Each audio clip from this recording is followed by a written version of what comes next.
This episode of the Golf Gambling Podcast on the Sports Gambling Podcast Network is brought to you by Underdog Fantasy. Underdog is offering plenty of markets this week for the PGA Championship that you can find anywhere else. Sign up with Golf SGPN to claim your special pick, plus first-time deposit offer up to $250 in bonus cash. UnderdogFantasy.com, promo code GolfSGPN. All right, D-Gens. Welcome back. If you hear me reading the ad reads, that means Boston Capper is decided to not show up for a major week. He wanted to go see the Bruins game, his beloved team. Cheer him on when they get horribly eliminated tonight, and they'll have a sad drive up I-95 back to Jacksonville there. But just me, man, in the controls, but I have a very special guest with me tonight, Byron Lindeque, the model maniac. Byron, how we doing tonight, buddy? You ready to break down the PGA Championship and embrace Kentucky culture? Oh, Steve, I'm looking forward to having a good time in Kentucky and trying to throw out the Boston accent there. And I was thinking about it for like the longest time before you let me speak. And do I go with it? Do I not? I tried. It didn't work out. You never know what it sounds like until it comes out your mouth. But Boston, we miss you. Have fun watching your team lose.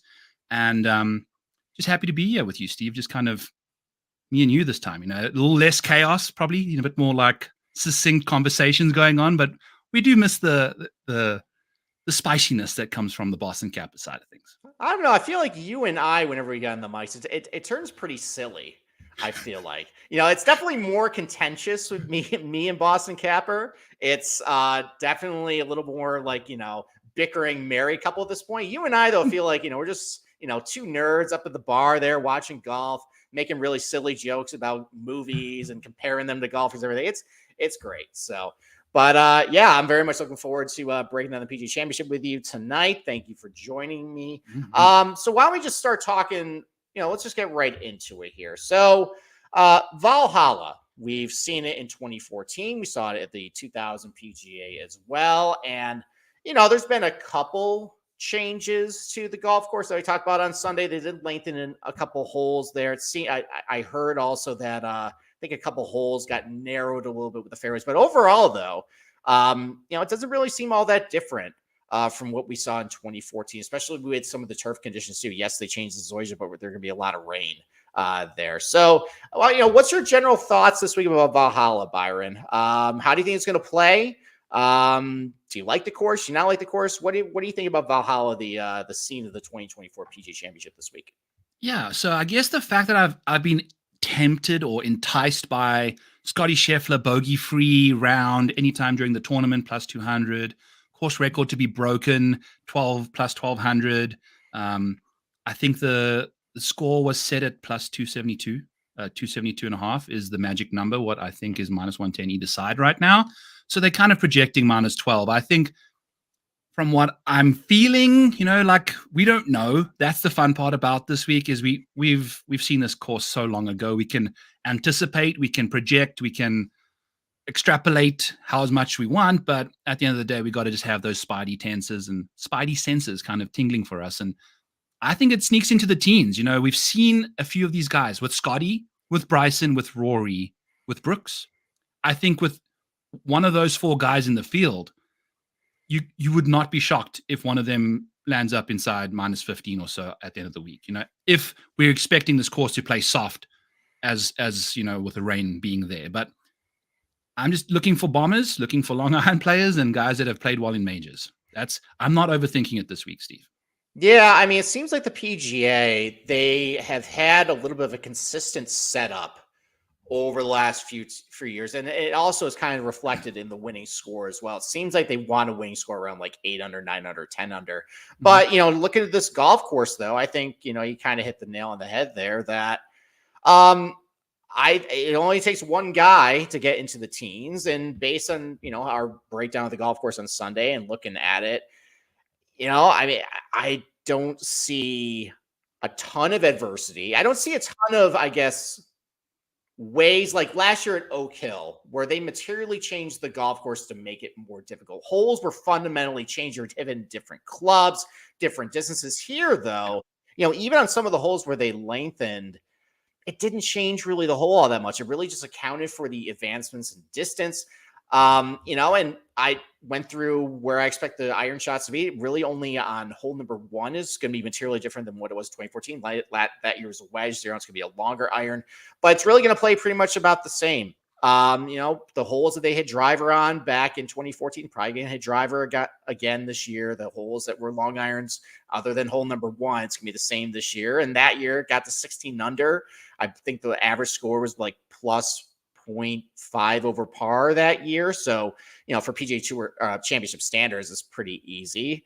The PGA could definitely manipulate some pin positions to try and keep it maybe not out of control, but we talk about that winning score there. I haven't seen it yet. I want to see it. I might actually pull an all-nighter to maybe make sure I get down on it.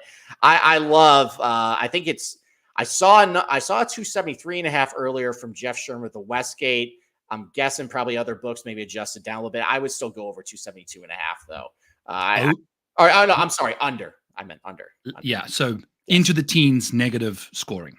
Yes, absolutely. So, so based on, so you mentioned bombers, mentioned long iron players, you mentioned possibly maybe a little easier conditions for, the PGA Championship. So I guess, what sort of customizations? Obviously, you have a great model there. It's very elaborate. If you go look at everybody go look at his streams, his videos.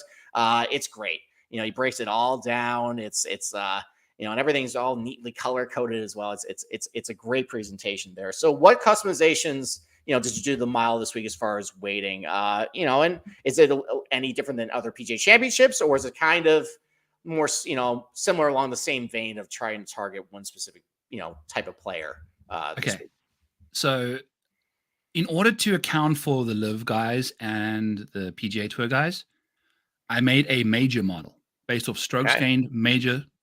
So it's literally like the old school model, Steve, like 2020, 2018, 2017 stuff, like strokes gained approach, off the tee, around the greens, putting. Like, I need to know who's played well in majors. I don't care what major it is. I just care how well you've hit your irons. I just care about how well you've putted, how well you've chipped in majors. And the majority of these guys playing and the majority of the guys that we really care about at the top of the field have a decent sample size of majors. The only guy really causing issues right now is Ludwig. He's the, so I had to dull his stuff down a touch. But outside of that, I'm just using historical major track records, and data from those to kind of compile the metrics I have. I've also taken a new approach this year where I took finishing positions, where a win gets multiplied by 10. A second gets multiplied by 7.5, a third by 5, 4.5, 4, 3.5, 3, kind of goes down and graduates that way to kind of just get a feel for these guys. There's some good, really strokes gained metrics out there, but some of these dudes like Tony Finau doesn't have a second place finish in a major. I need that to be an important part of my decision making, and I need to find a way to kind of identify Brooks Koepka, 8 top 2s in his last little while of majors, right? That's significant to me. I need to know that that's in my metrics now. So I've been using that kind of a weird handicapping system to kind of derive these guys. And Brooks is right up there. Scotty's right up there. Will Zalatoris right up there. So it's not surprising. And that's why I'm not overthinking it this week. Okay. I mean, so to expand a little bit on the LIV guys, I mean, obviously the stats that they have is very limited. Have you tried dabbling at all to try and digest it into your model, or just in general, just kind of refer to it? Or are you just going to ignore it and just kind of look at, major record and not even bother seeing what happens in LIV Adelaide or Singapore or anything like that? Well, I bet Bryson, and Brooks, because I know that Brooks just won a major. I bet Brooks for the Masters as well, but knowing that he's just won a major, playing well, that's good to know. Cam Smith playing nicely out there. So there's some guys that are showing some form. I'm not going to take it into too much account. The fact that John Rahm hasn't won a tournament, but also hasn't finished outside the top 10. It's just doesn't even matter. That is such in the middle of nothingness to me. Had he won one, that would have been significant. And the fact that he's not, I think, is a very big problem, in my opinion. By now you should have won a tournament on LIV as John Rahm. I don't know about that. I mean, he went over as the alpha, he went over as the guy, and we haven't seen it. And when he needed to, he couldn't. Yeah, I mean, he has made some big mistakes in big moments. I guess my approach with Liv this year has been, I've tried to watch a little more. So I feel like you're right with the stats. Like, I can't just lazily, kind of like what I do with the PGA Tour and say, like, okay, what did Luke List do? I only saw 3 shots of his the entire, 4 days, but I kind of like him for this course. What did he do with the stats here? You do have to kind of watch him a little bit. And, I did notice that something seems to be, I guess, a little off with him as far as strokes gained. I don't know, mental fortitude, possibly. But I feel like the only way really to kind of gauge these guys, if I'm not going to get a lot of good stats, is probably just watch them. And even with the stats that are available, I mean, strokes gained, the categorical stuff, it hasn't been around forever. And what did our dads do to bet golf? They probably just use green and regulation and scrambling and everything like that. Just watch some of these guys. And I've tried experimenting with boiling down some of these stats and to kind of mimic strokes gained. And at least from what I've seen from Rom, like everything looks pretty solid across the board. I'm not all that concerned that he hasn't won, I guess, but I don't know. You make a good point though. But the fact that it's not being worse in the top 10 either is like what are we doing here? Like we're just milling around. It's weird. All right, I guess. Well, I mean, we're going to talk about John Rahm in a little bit, but why don't we take our first ad break, and then we'll start talking about the top of the board here. So, why don't we talk about the NYRA? So, bet the second jewel of the Triple Crown with NYRA bets. Sign up today for a $200 deposit bonus with promo code SGPN200. Join now to claim your $200 deposit bonus just in time for the Preakness at nrabets.com/SGPN200. And get ready for nonstop action. The NARA Bets evening promotions. Bet $50 each on the Belmont at the Big A or any track with a first post at 6 p.m. Eastern time on Friday for a $10 bonus, win or lose. And if you need more, earn a $15 bonus, win or lose, when you bet at least $75 each on the Belmont at the Big A at Monmouth Park. Visit nyrabets.com to opt in. And that's not all. Score big with a 20% bonus on your ticket winnings by hitting an exacta on any and all races at Belmont at the Big A on Sunday. Feed your competitive edge with live money handicapping contests nearly every week. Enter the Friday feeder contest to earn your entry into the next $300 contest. Plus, win cash prizes and seats into next week's contest with the NYRA Bets Saturday contest. Registration closes before the Belmont at the Big A third race post time on the day of each contest. So get in and get your bonuses at nyrabets.com. So that's SGPN200. And of course, we are brought to you by Underdog Fantasy. Underdog Fantasy is the best way to get all your action in and, gamble along with your favorite game you're watching. The NBA playoffs are here, and our sponsor, Underdog Fantasy, wants to make it a lot more interesting.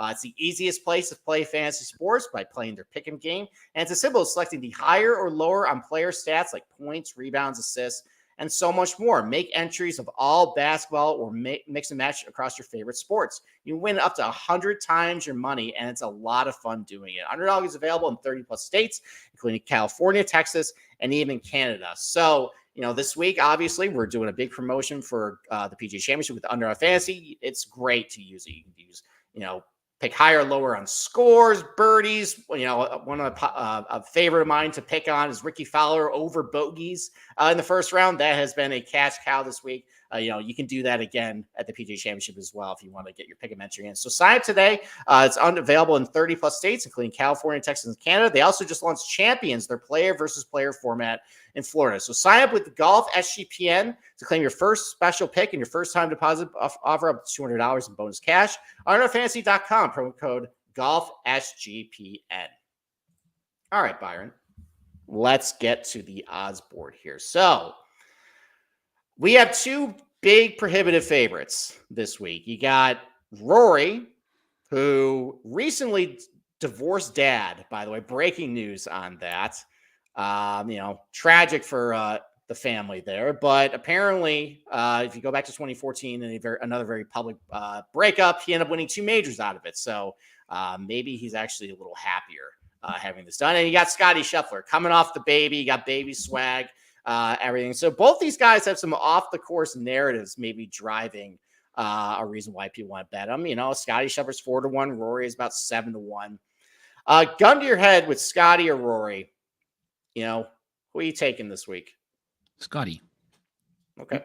I'm looking at Rory's track record, and there's a lot of thirds. A lot of those are backdoors. A few of them lifeless Sunday type performance. Like literally what we saw from Xander, we've seen from Rory in these majors. Like US Open, the British.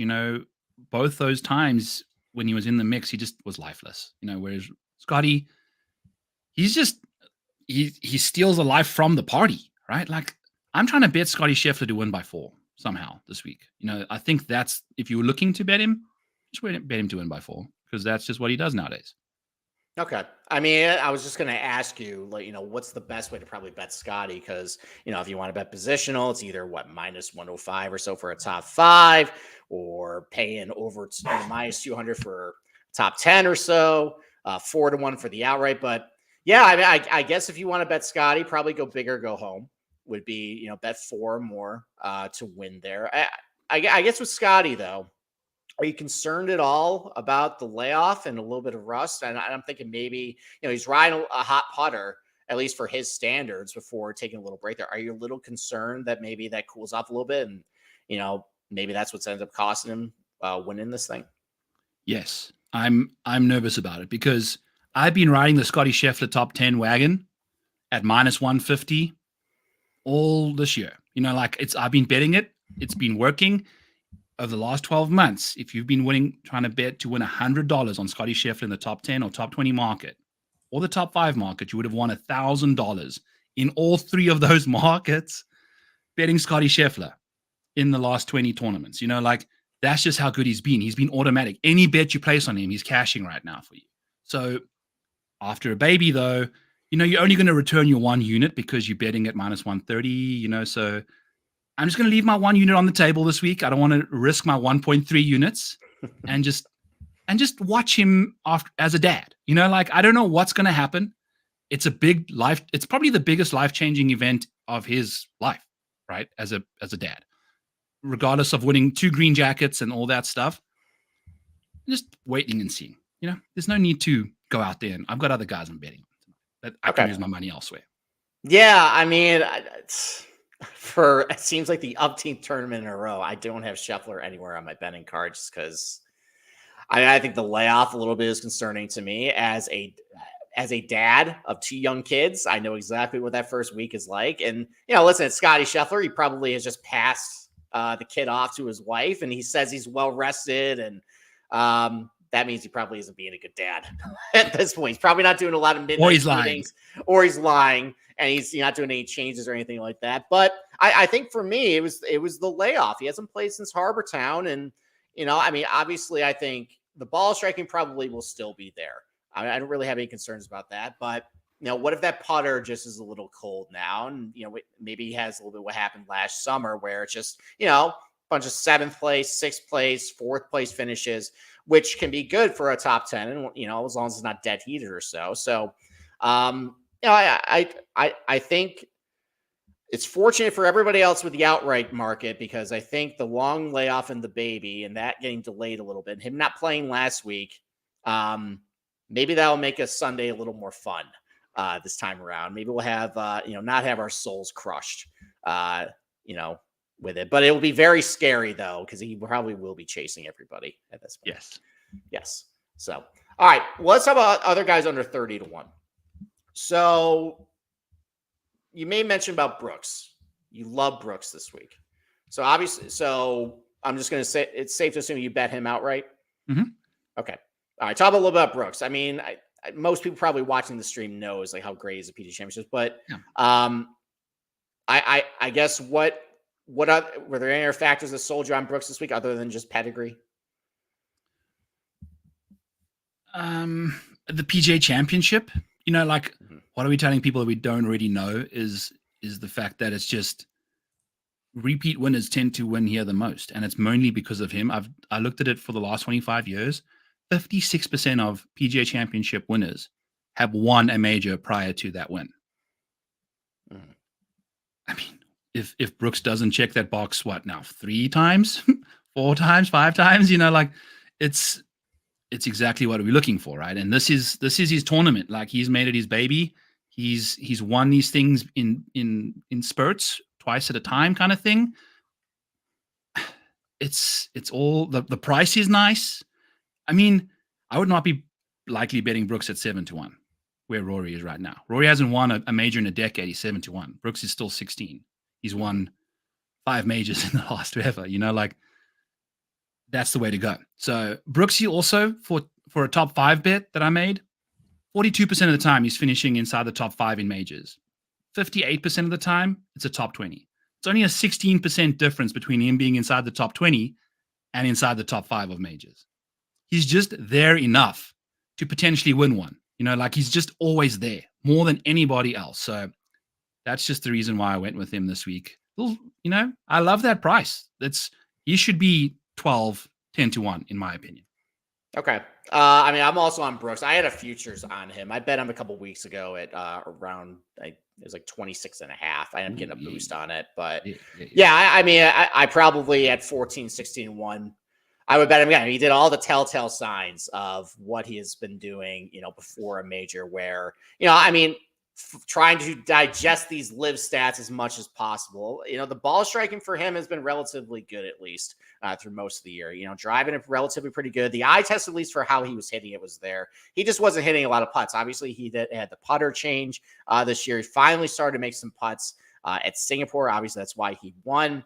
And I like seeing from Brooks him, peaking before a major, obviously, and seeing that putter get hot. That would be enough for me anyways. Even if I hadn't bet him, I would have bet him anyways. And you're right. I mean, with the major pedigree, a PGA Championship setup as well, where thick, rough, long, driver heavy. I think I heard a take that maybe this Valhalla will be a little too easy for Brooks, but he won Bell Reef, and that was soft and easy as well. So I don't really have any concerns about him not being able to get to 15, 16, 17 under and winning this thing. So, all right. So Brooks, we're on board here. It seems like you're also on board with Bryson as well. Obviously the bomber narrative. So he didn't play very well in Adelaide and Singapore though. And I guess I already kind of asked this. You already kind of throwing those results out. But so what do you like about Bryson this week, other than obviously the distance? But so talk about a little bit what you like about Bryson. Yeah, like I said, 3 of the 4 of my guys on my card, they've won or finished second in a major, and Bryson's won a major. He's won a major that we are projecting to potentially be a driving test that's similar to Wingfoot. Maybe the scoring conditions aren't the same, but maybe the driving nature of the course is. And it doesn't hurt to be probably the longest driver of the golf ball in the field, of the elite guys. So even with Rory in the mix. So he's amazing out this rough. He's so powerful. He's so strong. And I feel like this kind of like a boneheaded venue that's not very nuanced. The bigger your paintbrush you can paint with, the better it is for Bryson, kind of thing. Like you don't need an LACC type of paintbrush here. Like a small, fine, bristled thing is not going to get the job done. You got to get that paint roller out and just mash drives off the tee and get your ball out the rough onto the fairway. And that's what Bryson does. And he's won a major. He's playing good golf, played nicely at Oak Hill last year. Let's see what we can do. I don't know. Yep. And, he's had a pretty good track record at PGAs as well. I think he had a share of the lead at Harding Park, which I think is a very, at least it might not have the length as Valhalla, but narrow, thick, rough, not a whole lot of nuance to it. I think Harding Park probably is a good comp for this place. Came second there. Think about that. He was in the mix at Kiowa and then just did kind of what Bryson does during that year on Sundays, just completely implode on Sunday, just similar to what he did at Torrey Pines. But then he was really good at Oak Hill last year. So, it seems like, we talk about Brooks with, driver heavy, thick, rough, tough mentality. Seems like Bryson also fits that mold. One thing I looked at, though, because they did make the Zoysia change with the fairways, and there's a couple more runoff areas with some tight lies. And Zoysia can be kind of weird to some guys. Some guys really like it. Some guys really don't. So I actually went and looked at some Zoysia results for some of these guys, and they're not all that good for Bryson, but that's really in the weeds. So, and it's kind of it's a small sample size too. There's not many Zoysia courses on the PGA Tour, And it's although also Bryson. it is also Bryson. I mean, Right. it wasn't encouraging in the scene in Singapore. That was Zoysia. He didn't play all that great, but I as far as everything else about Bryson's game can fit to Valhalla. So he didn't make my betting card, but I think it's a fine pick.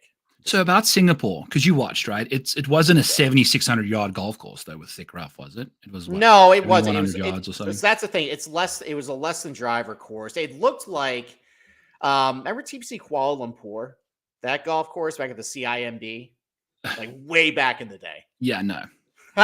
Okay. I was busy playing golf, not watching golf then. Okay. Maybe I was only the only sicko to watch Mark Leishman and Ryan Moore go back to back at that thing. But yeah, it looked a lot like that. A lot of bottlenecking of fairways there. So it was a little claustrophobic for Bryson.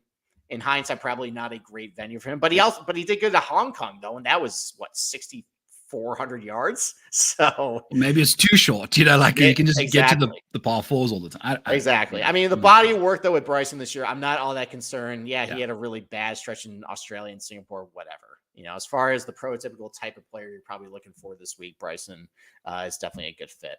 All right, why don't I, before we move on to the 30 to like 60 to 1 or so, why don't I just in or out on these guys, just rapid fire. Xander, in or out? To win, out. Top 10, in. Okay. Joaquin Niemann, in or out? Out, out, out, out, out. Okay. The injured Ludwig, in or out? Out. Okay. Max Homa, in or out?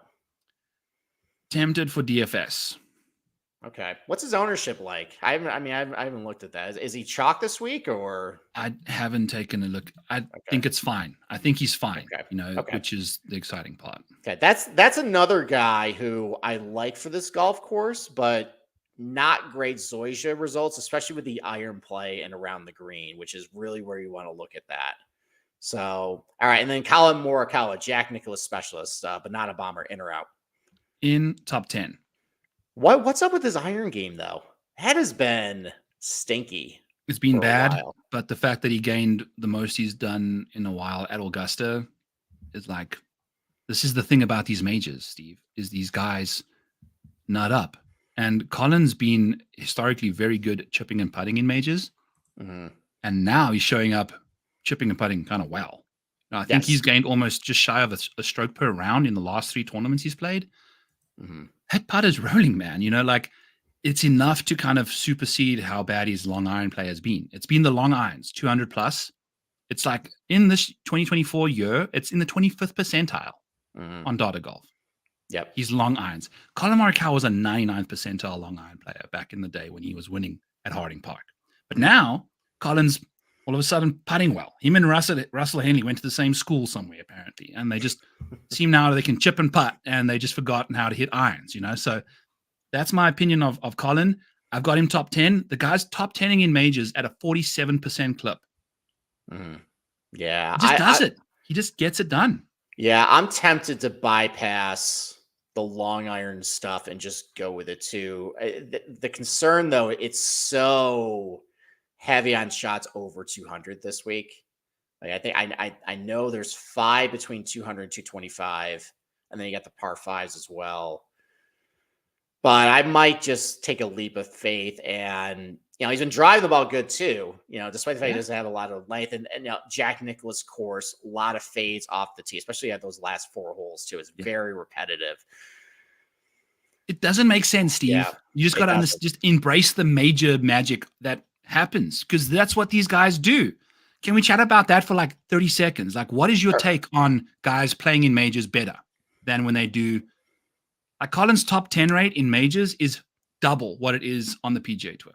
Normally. Well, it's a mentality thing. I've heard Brooks talk about this a lot. That I think the famous one that everybody knows about is how he just eliminates a lot of the field because they know that he just can't hack it. And it's more about hitting smart shots. Conservative, picking your spots, we aggressive. Whereas these dartboards that they play on the PGA Tour.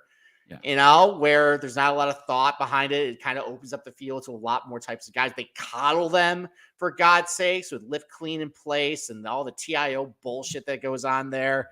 It's just a different mentality. And, and there definitely is more pressure with a major, with these stuff. And I think it's felt with some of the players as well. I think a lot of these PGA Tour events, just after everything that's gone on, is just not as significant what they used to be. And the pressure is just off at this point. It's only about the cash. This is about the legacy. So yeah, I totally agree with just guys just show up to these venues. Doesn't matter really what course it is. The fact that they just slap major championship or PGA championship or open championship just right on there, it starts separating the wheat from the chaff more. So it does. It's weird. It's beautiful. Yes, I like the direction that you're going with, and then we'll take another break, and then we'll start off with a guy who definitely does not rise to the occasion in majors. So, all right, so let's talk about game time. So, have you ever had a frustrating ticket experience? Let's say maybe you want to go to Boston right now, but go to the Red Sox game, and that's a really quirky stadium. You don't want to be stuck behind a pole, So why don't you go to Game Time right now? And they will help you out getting tickets to the Red Sox to make sure you not only get a seat, but get a premium seat there. So Game Time is now the authorized ticket marketplace of Major League Baseball, which makes getting tickets even faster and easier. Prices on the Game Time app actually go down closer to the game and closer to the first pitch. And with killer last-minute deals, all in prices, views from your seat, and their lowest price guarantee, Game Time takes the guesswork out of MLB tickets. So use the app features, listen to customize your spot, just like I mentioned, with the Red Sox game there. And, and they'll actually show you, what your seat actually looks like, before you buy. So you can decide whether that's the seat you want to go with, or maybe you want to go a couple of sections down the line. So take guesswork out of buying tickets with Game Time. Download the Game Time app, create an account, use code CFBX for $20 off your first purchase. Terms apply. Again, create an account and redeem with code CFBX for $20 off. Download the Game Time app today. Last minute tickets, lowest priced guaranteed. Okay. So you just talked about major championship mentality. And let's go with the guy who has not demonstrated that. You probably weren't expecting me to even go in this direction right now, but I had to take about Patrick Cantlay that at Valhalla, a golf course with not a lot of nuance, a Jack Nicklaus design that he's had, I think, 3 or 4 wins on. Our colleague Matt Gannon is on the ground at Valhalla and said it kind of reminds him aesthetically of Caves Valley, which is a golf course that Cantlay did very well at. And I have a take that if Cantlay doesn't find himself in the mix this week, or just kind of semi-relevant, it is absolutely never going to happen with him. So he's coming off a pretty bad performance at Quail Hollow, but historically speaking, this has been a very friendly type of golf course for Cantlay to kind of turn things around.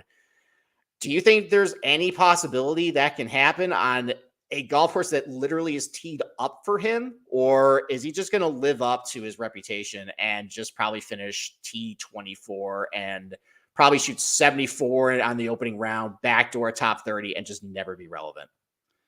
I mean, I don't have to add much more than that, Steve. I'm not gonna add more than that. That's exactly what's gonna happen. He's so predictable. He is so predictable every single time. And he's got the added stuff now where he's playing Succession. He's playing, board of directors now that apparently there was an unsubstantiated rumor, because I actually kind of liked Cantlay last week. I got bought in a little bit. So, okay, tee to green game's starting to come around a little bit. There was an unsubstantiated rumor in our Discord that apparently he was seen a couple days before the tournament out in California at a board meeting, a suits meeting. So his mind is definitely not on the golf course right now. It is about keeping the game fractured and making sure Rahm and Bryson never get to go play the Amex again.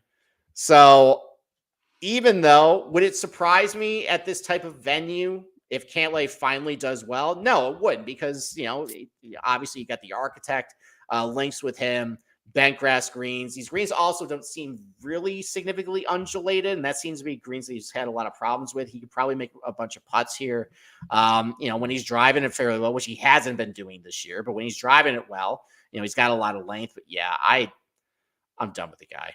I can't do it. And if if this is the one that Cantlay wins,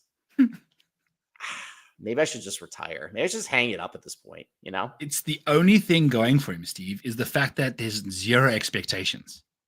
Because he's playing like ass. It's a major. I'm looking at my screen. The other person in the last 6 months has gained as many strokes as Jordan, and it's the least of the whole bunch of guys priced from $8,400 and up. It's Patrick Cantlay and Jordan have gained 0.7 strokes total. Mhm. Like, it's good, but like the rest of the guys, you're seeing like 2.5, 2, whatever, like 1.5. It's not there. He just doesn't got it. Don't got it right now. Nope. And the common link with both of them, by the way, and they're both on the player advisory board trying to negotiate all this stuff. I mean, at least Spieth can say he's got a wrist injury. Yeah, that's a problem. But and 2 kids. Yes, and 2 kids. Cantlay, I don't think has it. I think he's just sipping Bordeaux and Merlots on the weekend, and pretending that he's giving a PowerPoint presentation on derivatives or something. So, all right, let's talk about some other guys between like 30 and 60 to 1. We got a bunch of guys who got a lot of length. Wyndham Clark, Cam Young, JT's actually got a lot of length, coming off a decent finish. Obviously, the hometown boy there.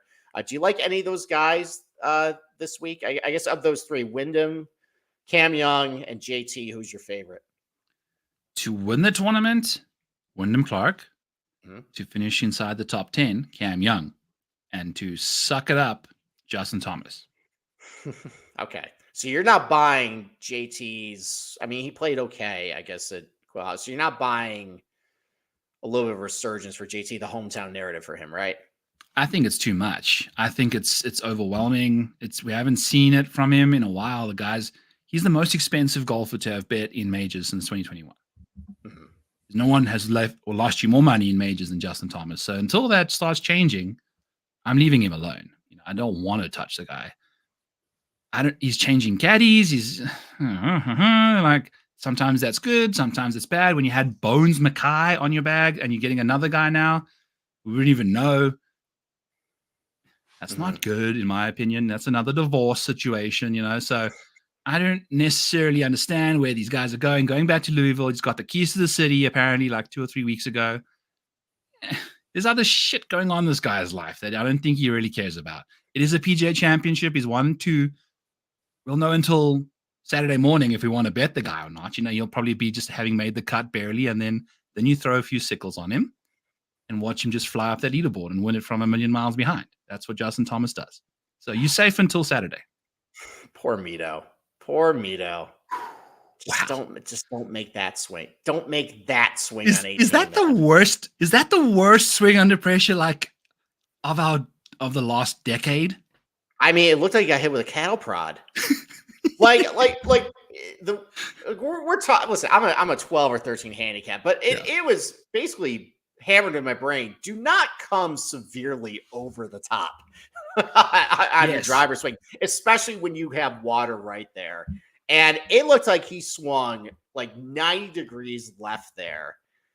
That was not good. I mean, you could see him crumbling throughout the day, but the fact that he had a sort of 1-shot lead heading to 18, just don't make that swing. And I mean, to miss the playoff. And that's the worst part is he never even got a second chance. 3 other people got the chance that he gave them. No, I think you want to talk about. I mean, he ended up, putting his tail between his legs, going to live. He does not show very well in my half-baked model over on live. There's a lot of problems with Mito right now. But hey, he's fat and happy. Probably sitting on his. I don't know. I would probably say they gave him 30 million, 40 million, maybe. Yeah, whatever it is, more than Peter Malnati, whoever the hell else is on this. Adam Scott, even, Yep. All right. So a couple other guys down here. Who else? So we got Tagala, Ben on. Both those guys hit it pretty far. Do you have any interest in either of those two for the placement market or outright? Talk about a couple of those guys. Sahith, it's the only person I'm breaking my rule for, and the only reason it was because I got a 75. There's 75s, 66s even. I'll take that. He's got a T9 at his debut at Augusta. So that gets you into the top 10 market. Doesn't help a lot. I need a second or a first from you before I'm betting you in a major. He doesn't have that. But at that price, it wasn't that big of a hit to my bankroll to kind of go to him. He's got all the tools that it takes to win a PGA Championship. Mm-hmm. He's shown well at Torrey. He's shown well at Riv. He's shown well at call it I know the Century is not the greatest comp in the world, but it's a long golf course. He does well at these places, and he does well pretty much everywhere. He's finished second so many freaking times this year. Maybe the PGA Championship is where he gets through. I don't know, but he also, Steve, had the best approach day. I posted this on Twitter. He had his best approach round of his career on Friday. He gained 4 strokes on approach. Oh, I'm aware. and then never done that before. He's done it, and all the other places where he's gained over 3, Torrey, Riv, I think Bay Hill, like it's all these long ass golf courses, which is exciting for this venue. We'll just forget that he shot 82 on Saturday, and just glom on to the fact that he had his best approach day at a very long golf course the week before a PGA Championship that's 7,600 yards. 82, it's out of my mind. He shot 1 over the following day. He's back. Something's not catastrophically wrong. He just had a brain fart. That happens after your best iron approach day of your career. So I'm in on him. Top 5 as well. More likely a top 5 than a win, but at that price, I can handle it. Okay, I mean, let's just go with the theory my dad had, who was not happy that I put Sahith on his betting card that week, that maybe he was hung over on Saturday. But hey, I bet Rory for my dad, so all ended up well for him. Oh, so, all right, so dad, congratulations. Tagalo was just hung over. All right, that explains the 82. So, all right. So another, you mentioned down here, obviously. All right, so I'm just gonna guess you're really big on the major strokes gain, and you got Will Zalatoris, who has seen his odds completely plummet down here, not coming off a good finish at Quail Hollow. You got some back injury concerns from pulling out, in his hometown event a couple weeks ago, but you still bet him. So why you still got faith in him? You think, are you willing to shake off what happened last week and the back injury concerns? Is it still kind of weighing a little bit on your head, or is the number just too good for a guy who's been so good in majors that you just decide, you know what, throw caution to the wind? I'm just going to bet him. He's 90-1. It's like the chump change I have left on my card. I was looking to bet someone at 100-1. Can you give me Will Zalatoris with 3 second place finishes in majors? Like, what are we doing here? But in all honesty, I haven't bet the outright yet at 90, but I've bet the top 5 at 12. Okay. I feel like that's same principle, like a 12-1 for a top 5 for a golfer. Will Zalatoris, who's got 3 second place finishes in 11 majors. Mm-hmm. I don't know if there has to be something looming. Someone knows something. The number's too fishy for it to drop into that stratosphere of abyss. 90 is nuts. Like there's some bad golfers around him there. Yeah. That scares me, but I took a gamble at the top 5. Yeah. Just to win just took a sprinkle. I'll be playing him in DFS. I'm assuming he'll be less owned than everyone else too. If he's not injured, if he just gets a calc tranquilizer to the back for the week and he plays well, will we be shocked? No. The back injury, major concern though. Major concern. I like your approach with Zalatoris because it's definitely boom bust at this point with him. I like, you could bet the outright 9-1. Obviously, it's like, okay, it's basically a scratch off at that point for a guy of his caliber. But the top 5, 12-1, those are good odds. But if you want to start thinking about top 10, top 20, like if he doesn't have it, like he doesn't have it at this point.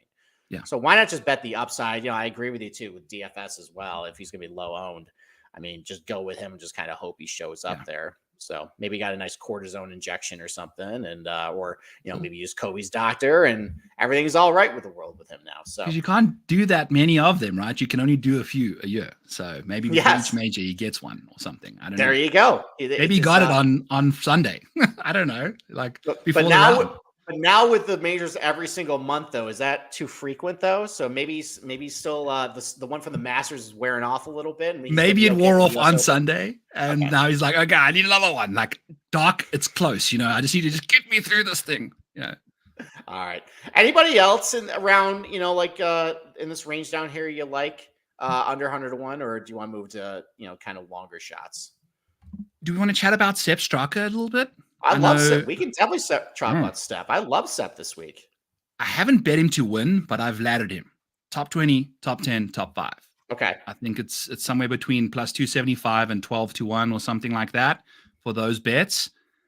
Sepp Straka, if you take a quick peek at his recent track record in majors, we've got 3 top 20s in his last little while. Yeah. It's been very impressive from Seppi.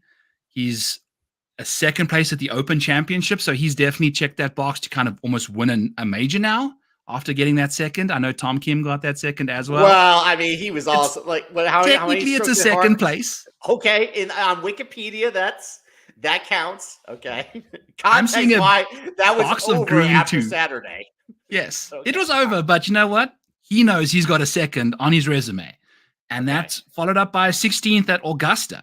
Prior to that, a 7th at the PGA last year, right? Like, we've got all of this great form in majors from Sepp, and then you take a peek at his recent form. I think 4 of his last 5 starts have been top 20s. And according to Keith Stewart, PGA told us Sepp on Zoysia is, it's like just the guy lays down in this velvet bed at night, when he's playing on Zoysia fairways and things. He loves them. Didn't he lose to Will Zalatoris at Southwind? FedEx St. Jude? Is that Zoysia fairways? Yes, that is one of the golf courses with Zoysia. Also, Kasumi Gasecki for the Olympics, where he's first round leader. That is also Zoysia. He is one of the best Zoysia players that I have in this field, both with approach play and more specifically around the green game. One of the things I read too, with specifically around the green, is guys who like flopping the ball aren't going to have much success doing that on Zoysia. It comes off a little weird, because the ball kind of sits up a little bit. You're going to get under a little bit. You got to do more bump and runs with Zoysia. So seeing him be so good around the green on Zoysia, even though he isn't really all that great, that's just good, a scrambler right? in general, that is a good thing. So, I love Sepp this week. Driving it great, even though he doesn't have the distance. The fact that I really only cared about if you're just a good driver, because these fairways, it's not going to be impossible to hit fairways like it was in Oak Hill or Wingfoot. I feel like, even though distance is a big advantage, it's manageable. You can do it. And the fact that, he's such a good driver overall of the golf ball, and he's driving it great. The iron play has been really good. He's been really good from long range as well. Yeah, I love Sepp this week. Not for a win, although, if you're looking for a Jimmy Walker type, he's one of the things I like seeing, just like you mentioned, is he kind of sniffing around towards the top of leaderboards and majors. That's not bad, but positional market, definitely I'm looking at Sepp this week. He will absolutely be on my betting card in some capacity. It just feels like his lack of distance is what keeps you from betting the outright. If Sepp Straka had another 10, 15 yards of distance, we're betting his ass outright, like no doubt, he's kind of a burly boy, though. You would think that he would have a little bit of pop. Brendan Todd's 6'4". I think he actually used to have some pop too. So I don't know, maybe he's lost a little bit. So, all right. How about a couple other guys down here who you like, 100 to 1 or more, that maybe piquing your interest in the placement market? Sure. More so. I'll just rattle off right away. Sure. Patrick Rogers. Okay. You take a quick peek at Patrick Rogers' situation. It's kind of fascinating. He's had, I think, finishes in his last. He's never played an Open or a Masters. It's only been PGA Championships and US Opens. His last 4 have been 29th, 31st, or 32nd. Those are his finishes. I think the major prior to that, which made 5 or 6, was a 41st. So I bet Patrick Rogers top 40 at plus 187 or 190. Okay, like that. Think about how the course fit for these US Open PGA Championships, the length of the tee that he has, but his inability to ever find himself inside the top 20. He's found himself a magic spot. Between 32nd and 29th is where Patrick Rogers has been in the US Opens and PGA Championships the last 2-3 years. So I'll just bet him top 40 again and call it a day. His game translates really well to this kind of a venue. So top 40 is nice. Yeah. Seriously nice money. No, I agree. I mean, obviously, he's got the length off the tee. He's a good driver, pretty good around the green as well. Scrambles pretty well on Zoysia as well. And you're right. I mean, it fits the PGA US Open template there.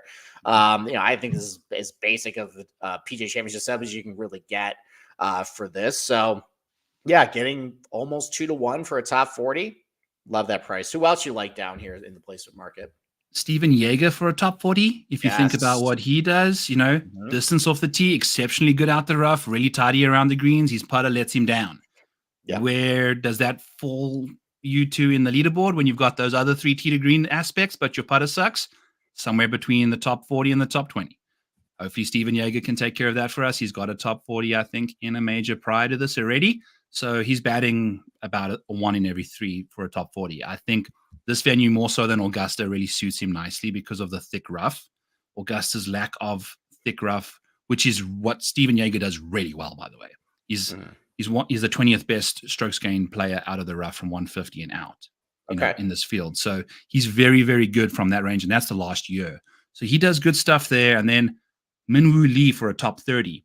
He's done that 6 of the last 9 times in majors. So when you think about distance off the tee again, when you think about being able to get up and down where his approach shots are going to land him, because he's ass on approach. For as good, he's the Cam Smith prototype that with just tons more distance. It's before Cam got good with the irons, right? Like we had this really exceptional short game, but Minwoo's got that distance, which really helps him he top 20 at Oak Hill, I think, and he just plays well in these majors because of that distance off the tee. Mm-hmm. Yeah, I think for Minwoo, where he's got to close the gap is it's got to be a high miss fairway percentage this week, because at that point, like the strokes gain approach numbers are just thrown out the window, because most of this stuff is accumulated with, events that have 70-75% driving accuracy rates. Everybody's hitting from the fairway, or they're hitting from like 1.5 inch, 2 inch, ryegrass rough. Like that's nothing at this point. So yeah, I like that gets thrown all out the window if you're trying to hack out from 4 inch bluegrass at this point. So yeah, I think Minwoo definitely needs a very high miss fairway percentage, but he's got the distance. He's a good putter, obviously, pretty good major resume to him as well. I like him. Another guy priced right around him too. I don't think he's got the major pedigree. Ben On seems to be pretty popular though. He fits everything really. You're looking for like a template, as far as length. The iron play has been really good with him. I don't think he doesn't have the major pedigree though. Were you willing to kind of bypass that to try and fit him for a positional, or has he been steamed up too much and he just didn't fit, your little narrative there this week to get him on your card? I'm just limiting the risk with the unknowns, and just kind of taking on the guys that I'm certain about, apart from Willie Z, but we've mentioned that already. So for him, I need to see a bit more. It might be too late once we do, but I'm okay with that. After you bricked that 4-footer at Sony, I've been betting my life savings on the guy to win, and he's finishing top 5 repeatedly. He's doing well, but I don't know if he's going to win a tournament, man. Like placements this golf course, geez, talk about how well it fits him. He's shown he can play well anywhere. Yeah, I think the top 40 market, he's priced a little too high, but top 30, top 20, you might be able to consider that. He's playing great, and obviously the length with him, he's driving it so good. Mm-hmm. Like that's going to put him at Augusta. Yeah, I could finish at Augusta. That's going to give him a nice, little leg up there. Yeah. And then let's talk about two live guys who drive the ball pretty well. Dean Burmester, from your homeland. Obviously you said you have a little bit of connections to Christian Bezano. Do you have any connections to mean Dean Burmester at all? What do you know about him now? Dino I think he was before my time a little bit. But I've bet him 90-1 to be the first round leader with 5-way places. There you go. So I like it, because I think that's how he gets it done. Wasn't he? I think he gained 3 strokes at Southern Hills in round 1 and then missed the cut. So now that he's got his chops on the live tour, his confidence, he's got his foothold in the golf world, I think I can get behind Dean. He's always been slated as one of those guys that can be the next big South African golfers with the length he has. the ability to just hit those like stingers off the tee, gets hot with the putter every now and then. I was really excited for him to be on the PGA Tour, and then he went to live, and I feel like he's thrived on there. The South Africans in particular have really enjoyed the live environment. So good for them. I'm happy for them. South Africa's been a tough world to live in and grow up in, so they deserve their money. But I mean, top market there, 90-1, baby. First round leader. Let's see what he can do. Yeah, the Stingers. They've been good on live. The anchor of that team has been Brandon Grace. He's been hitting the ball good. He can't play anymore though, for whatever reason. But no, Dean has been good over there. It's impressive that his win, the Doral setup, it was definitely a little tamer than what it could be. But Doral is still a big boy golf course. And he won that. That was pretty impressive. If you're going to win on live, a lot of these golf courses are not up to par. They're not good. But Doral, though, even though I think it's kind of a bad design, it is a championship-worthy golf course as far as what it offers. Long, beefy, and he won that. He's got the length. I think he actually, I was looking at the Wikipedia page, I think he's actually got an okay finish at one major, maybe the Open one year. I think he has a top 30 or something. So I like Dean this week. I'm going to consider him for a positional market. And Adrian Meronk's been doing a little better over there too. He's a good driver, good iron player as well. So I just kind of elevated guys who are, just have some length. There's a lot of longer approach shots. He got screwed from being from the Ryder Cup team, but Marco Simone, a lot of long approach shots there, a lot of success on that golf course as well. So I think this type of golf course might suit Adrian Meronk. I think he can get a pretty decent top 40. He's a good player. I know he's on Lindeque, but he's a solid player, solid DP, World Tour career. And he's been playing relatively good golf, at least his total strokes gained on the field there. I mean, say what you want. He's beating the Richard Blands of the world, but he's getting fringe top 10s. He's showing well. I think his skill set for this week, if you want to go, positional market on him, he's a good player. For what, Steve? Yeah. Which one? Top 40, top 20, top 10? Go top 40. Listen, he hasn't done the major. He doesn't have any major, good experience there, but go top 40. You probably get over 2-1 on him for that. Start off small, see what happens. So lower the expectations on him. So, all right. I have one more bet for you. Okay, go for it. It's a matchup, and it's Cam Young over Sam Burns, -115 at FanDuel. Okay. Sam Burns hasn't had a top 10 in a major. He's had one top 20, and it was 20th where he finished in that that top 20. Cam Young has got 45% of his majors being top 20s. Yeah. To me, at -115 in a major, give me that guy over the other guy. Simple. A problem for Sam, and I think this is why he's just not good at majors, is obviously the iron play is deficient, but with how long he hits it, he should be gaining more strokes off the tee. And he just sprays it everywhere. And I feel like that's just something that's going to come back to bite him, I think, this week. You got to drive it well. I don't think you necessarily have to have distance. Distance helps, but if you are absolutely all over the map, the scoring is going to be there this week.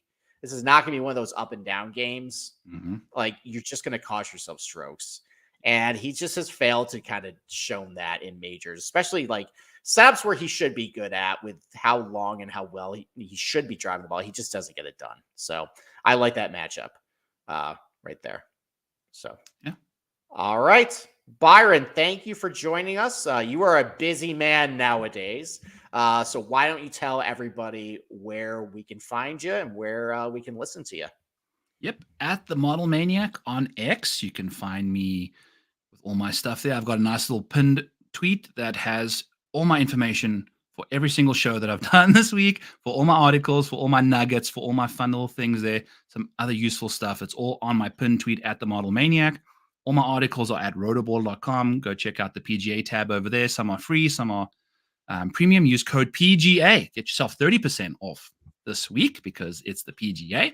And then Fantasy Golf Degenerates is where you can find me and Kenny having a good old time over there on Mondays on the Mayo Media Network, where I did the play-by-player PGA Championship show with Pat, which was a fun time and made my Wells Fargo week a week from hell. So it was a good time putting it together, but I prepared for pretty much the PGA Championship and the Wells Fargo last week. So I'm ready to rock and roll this week. Excellent. Well, thank you for joining me. Obviously, you have high quality stuff. Love having you on the show too. Really appreciate you coming on and breaking this down for me. So that's it for us this week. I will be on the main SGP show a little later on, trying not to judge too hard the co-hosts or the two hosts who don't watch golf all that much. Their picks for DFS and them trying to justify why a chalk pick is actually contrarian. So stay tuned for that later on.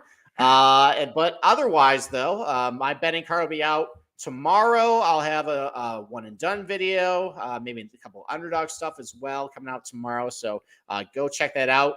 Make sure you subscribe to us on Spotify and Apple. Subscribe to our YouTube channel. We give a lot of free stuff. And yeah, good luck this week the PGA Championship bets. Enjoy the tournament. Enjoy everybody back together, at least for 1 week. And we will see you next week for the Charles Schwab.